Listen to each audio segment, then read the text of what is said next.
ദൈവനാമത്തിന് മഹത്വമുണ്ടാകട്ടെ. സങ്കീർത്തനം 91:14. അവൻ സ്നേഹത്തിൽ എന്നോട് ഒട്ടി നിൽക്കുന്നതിനാൽ ഞാൻ അവനെ രക്ഷിക്കും. അവൻ എന്റെ നാമം അറിയുന്നതുകൊണ്ട് ഞാൻ അവനെ സംരക്ഷിക്കും.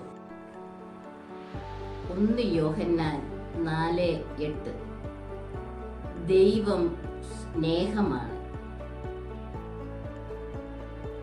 ദൈവം സ്നേഹമായതുകൊണ്ട് തന്റെ ഏകപുത്രൻ വഴി നാം ജീവിക്കേണ്ടതിന് ദൈവം അവനെ ലോകത്തിലേക്ക് അയച്ചു.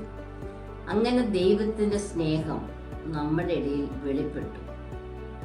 നാം ദൈവത്തെ സ്നേഹിച്ചു എന്നതിലല്ല, അവിടുന്ന് നമ്മെ സ്നേഹിക്കുകയും നമ്മുടെ പാപങ്ങൾക്ക് പരിഹാര ബലിയായി സ്വപുത്രനെ അയക്കുകയും ചെയ്തു എന്നതിലാണ് സ്നേഹം. പ്രിയപ്പെട്ടവരെ, ദൈവം നമ്മെ ഇപ്രകാരം സ്നേഹിച്ചെങ്കിൽ നാം പരസ്പരം സ്നേഹിക്കാൻ കടപ്പെട്ടിരിക്കുകയാണ്. ദൈവത്തെ ഒരുവനും ഒരിക്കലും കണ്ടിട്ടില്ല. എന്നാൽ നാം പരസ്പരം സ്നേഹിച്ചാൽ ദൈവം നമ്മിൽ വസിക്കും.